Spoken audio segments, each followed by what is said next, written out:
ರಾಜ್ಯ ಸರ್ಕಾರವನ್ನ ಹಗರಣಗಳ ಸರ್ಕಾರ ಅಂತ ಹೇಳಿದ್ದಾರೆ ಕಾರಜೋಳ.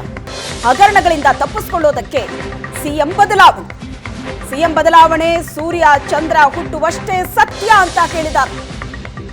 ಕಾಂಗ್ರೆಸ್ನ ಬುಡುಬುಡಿಕೆ ಸರ್ಕಾರ, ಹಗರಣಗಳ ಸರ್ಕಾರ ಅಂತ ಕಾಂಗ್ರೆಸ್ ವಿರುದ್ಧ ಸಂಸದ ಕಾರಜೋಳ ಕೆಂಡಾಮಂಡಲರಾಗಿದ್ದಾರೆ. ಬಿಎಸ್ವೈ ವಿರುದ್ಧ ಕೇಸ್ ರಿಓಪನ್, ಇದು ದ್ವೇಷದ ರಾಜಕಾರಣ ಅಂತ ಕಾಂಗ್ರೆಸ್ ಸರ್ಕಾರದ ವಿರುದ್ಧ ಗೋವಿಂದ ಕಾರಜೋಳ ಆಕ್ರೋಶವನ್ನ ವ್ಯಕ್ತಪಡಿಸಿದ್ದಾರೆ. ಹಗರಣಗಳ ಸರ್ಕಾರ ಇದು ಅಂತ ಕಾಂಗ್ರೆಸ್ ವಿರುದ್ಧ ಕಿಡಿಕಾರಿದ್ದಾರೆ.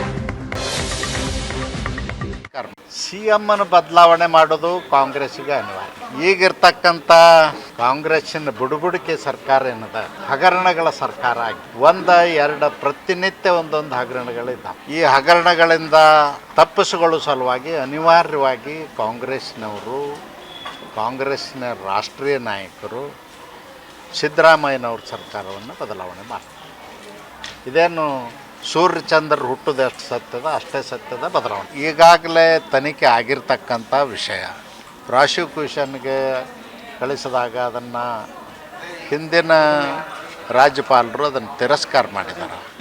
ಅದನ್ನು ಮತ್ತೆ ಓಪನ್ ಮಾಡೋದಂದರೆ ಇದು ದ್ವೇಷದ ರಾಜಕಾರಣ ಆಗ್ತದೆ. ದ್ವೇಷದ ಸಾಧಿಸ್ತಕ್ಕಂಥದ್ದು ಕಾಂಗ್ರೆಸ್ನವರು ಮಾಡ್ತಾಯಿದ್ದಾರೆ. ಕಾಂಗ್ರೆಸ್ ಹಗರಣದಲ್ಲಿ ಸಿಗಾಕ್ಕೊಂಡು ಬೇರೆಯವ್ರ ಕಡೆ ಬಟ್ ಮಾಡ್ತಕ್ಕಂಥ ಕೆಲಸ ಮಾಡ್ತಾಯಿದ್ದು, ಇದು ದುರುದ್ದೇಶದಿಂದ ಮಾಡ್ತಕ್ಕಂಥ ಆರೋಪ. ಅವರು ಮಠಾಧೀಶರ ಬಗ್ಗೆ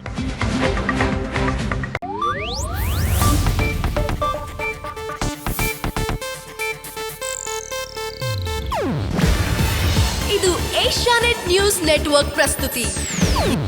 ನೀವು ನೋಡ್ತಿದ್ದೀರಾ ಏಷ್ಯಾನೆಟ್ ಸುವರ್ಣ ನ್ಯೂಸ್.